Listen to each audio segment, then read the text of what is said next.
సత్యనారాయణ గారు అందుబాటులోకి వచ్చారు. నమస్కారం. ప్యానెల్ ఉన్న వాళ్ళందరికీ కూడా నమస్కారం. మనతోటి బత్తుల రాము గారు ఉన్నారు, తెలుగుదేశం పార్టీ సీనియర్ నాయకులు, మాజీ రాజోలు నియోజకవర్గం ఇన్ఛార్జ్, అదేవిధంగా మాజీ ఏపీ ఎస్సీ కార్పొరేషన్ డైరెక్టర్. రాము గారు గుడ్ మార్నింగ్ అండి. నమస్కారం అండి. సో మొత్తానికి గారికి అలాగే సత్యనారాయణ గారికి ఈ కార్యక్రమంలో పాలు పంచుకున్నటువంటి ఇతర పార్టీల నాయకులందరికీ కూడా హృదయపూర్వక నమస్కారాలు, శుభాభినందనలు. ఏంటి రాము గారు, గోదావరి జిల్లాల్లో సీట్లు కూటమి అధికారంలోకి వచ్చేటువంటి ప్రక్రియను డిసైడ్ చేయబోతా ఉన్నాయా? ఏ మేరకు గోదావరి జిల్లాల్లో ఈ కూటమి ఓటు ఒకరికొకరు ట్రాన్స్ఫర్ అయింది పరిస్థితి ఉంది? ఖచ్చితంగా మేము గవర్నమెంట్ ఫామ్ చేయటం అనేది తప్పనిసరిగా జరిగేటటువంటి కార్యక్రమం అండి.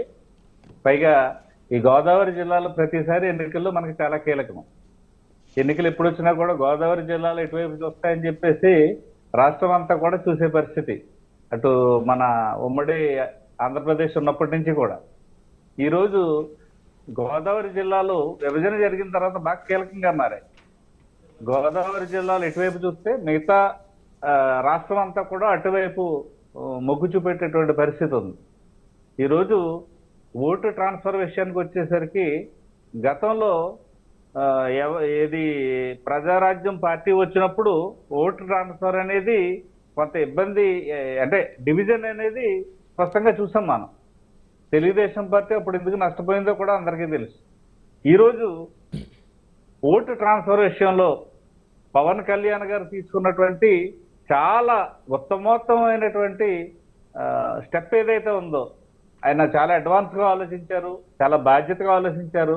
అధికారం కాదు, ఎట్టి పరిస్థితుల్లో మన వైఎస్ఆర్సీపీని అధికారంలోకి రాకుండా ప్రజలకు వ్యతిరేకంగా ఉంది కాబట్టి, ప్రజల యొక్క ఆలోచనలు వ్యతిరేకంగా ఉంది కాబట్టి దాన్ని అధికారంలోకి రాకుండా అడ్డుకోవడం కోసం ఓటు ఎట్టి పరిస్థితుల్లో చీలిపోకుండా వ్యతిరేక ఓటు మేము తెలుగుదేశం పార్టీతో కలుస్తున్నామని చెప్పేసి స్పష్టంగా చెప్పారు. ఆ మేరకు జన సైనికులందరూ కూడా, వీర మహిళలు కానీ జన సైనికులుగా కానీ అలాగే ప్రజల్లో కూడా చాలా మార్పు వచ్చింది.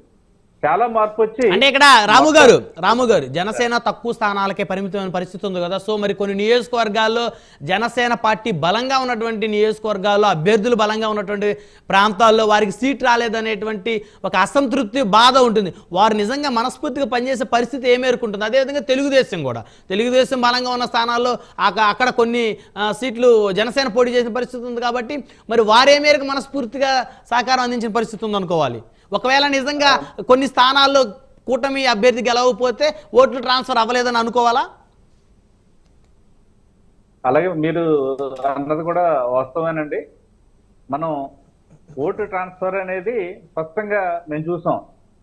నేను ప్రత్యక్షంగా రాజకీయాల్లో ఉన్నాను కాబట్టి చాలా బూతులు నేను వెళ్ళడం జరిగింది. ప్రతి చోట కూడా ఓటు ట్రాన్స్ఫర్ అనేది స్పష్టంగా జరిగింది. అయితే కూటమి ఓట్లు ఒకరికి ఒకరు ఎవరు పోటీలో ఉన్నారో వాళ్ళకి మిగతా ఓట్లన్నీ కూడా స్పష్టంగా బదిలీ జరిగింది.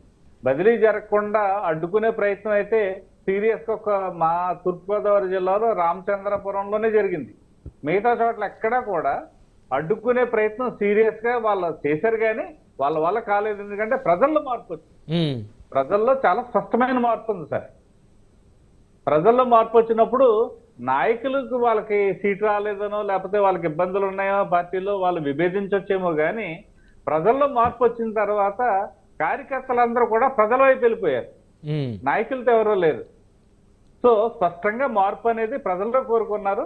నాయకులు ద్వితీయ శ్రేణి నాయకులందరూ కోరుకున్నారు. ఎవరైనా సీట్లు రాని వాళ్ళు ఇబ్బంది పడి ఉండొచ్చు, వాళ్ళు వ్యతిరేకం చేయొచ్చు, కానీ వాళ్ళతో పాటు వెళ్ళిన వాళ్ళు ఎవరూ లేరు. మా రాజోలు నియోజకవర్గం తీసుకుంటే గొల్లపల్లి సూర్యారావు పార్టీ నుంచి వెళ్ళిపోతే పార్టీలో అతను మాజీ మంత్రిగా ఉన్నాడు, ఇక్కడ 5 సంవత్సరాలు ఎమ్మెల్యేగా చేశాడు తెలుగుదేశం పార్టీకి. కానీ ఒక్క కార్యకర్త కూడా అతనితో వెళ్ళలేదంటే దాన్ని బట్టి తమరు అర్థం చేసుకోవచ్చు విషయాన్ని. సో ఇప్పుడు రాజోల పరిస్థితి ఎలా ఉండబోతుంది? రాజోల ఫలితం ఖచ్చితంగా గెలుస్తాం సార్. ఖచ్చితంగా 20,000 పైన మెజార్టీతో గెలుస్తాం. జనసేన అభ్యర్థి దేవవరప్రసాద్ ఖచ్చితంగా మంచి మెజార్టీతో గెలుస్తున్నారు. సో గోదావరి జిల్లాలో 34 స్థానాలు ఉన్నాయి, 2 జిల్లాలు కలిపి. సో 34 స్థానాల్లో కూటమి ఎన్ని స్థానాలు కైవసం చేసుకుంటుంది అనేటువంటి అభిప్రాయం మీకుంది? ఎందుకంటే మీరు గతంలో ఎమ్మెల్యేగా పోటీ చేస్తున్నారు, తెలుగుదేశం పార్టీ తరపు నుంచి సీనియర్ నేతగా ఉన్నారు, అబ్జర్వ్ చేస్తుంటారు 2 జిల్లాల రాజకీయం.